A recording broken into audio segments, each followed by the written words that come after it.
Feature city commissioner Tarun చూసి Ibrahimpatnam police station సందర్శించారు. ఇందులో భాగంగా కమిషనర్ పోలీస్ స్టేషన్ యొక్క పరిసర ప్రాంతాలను సందర్శించి క్షుణ్ణంగా పరిశీలించారు. ఆవరణలో ఉన్న పలు కేసుల్లో స్వాధీనం చేసిన వాహనాల గురించి మరియు విడిచిపెట్టబడిన గుర్తు తెలియని వాహనాల గురించి ఆరా తీశారు. పోలీస్ సిబ్బంది యొక్క వాహనాల పార్కింగ్ స్థలాన్ని కూడా సందర్శించడం జరిగింది. పోలీస్ స్టేషన్ వెనుక ఉన్న సిబ్బంది యొక్క క్వార్టర్స్ ను కూడా సందర్శించారు. కమిషనర్ తరుణ్ చూసి నారాయణ రెడ్డి డీసీపీ మహేశ్వరం మరియు కేపీబీ రాజు ఏసీపీ ఇబ్రహీంపట్నం డివిజన్తో కలిసి పోలీస్ స్టేషన్ ఆవరణలో మొక్కలు నాటారు. అనంతరం పోలీస్ స్టేషన్ బిల్డింగ్లో ఉన్న సిబ్బంది బ్యాంకును కూడా చూశారు. CCTV command control room, court record room, case property room, సిబ్బంది పనిచేసే రూమ్లను చూసి పరిశీలించారు. పోలీస్ స్టేషన్ హౌజ్ను మరియు పరిసర ప్రాంతాలను చాలా పరిశుభ్రంగా ఉంచుకున్నారని ఎస్హెచ్ఓ అయిన మహేందర్ రెడ్డి మరియు సిబ్బందిని కొనియాడారు. గత సంవత్సరం నుంచి పోలీస్ స్టేషన్ పరిధిలో నమోదైన క్రైమ్ కేసుల గురించి, ఈ సంవత్సరం పోలీస్ స్టేషన్కి వచ్చి ఫిర్యాదుల గురించి ఆరా తీశారు.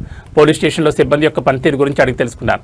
సిబ్బందిని ఉద్దేశించి వచ్చే 3 నెలల్లో మళ్లీ సందర్శిస్తారని, అప్పటికి సిబ్బంది మరింత పట్టుదలతో సేవాభావంతో పనిచేసి పోలీస్ స్టేషన్కు కమిషనరేట్కు మంచి పేరు తీసుకురావాలని సిబ్బంది సూచించారు.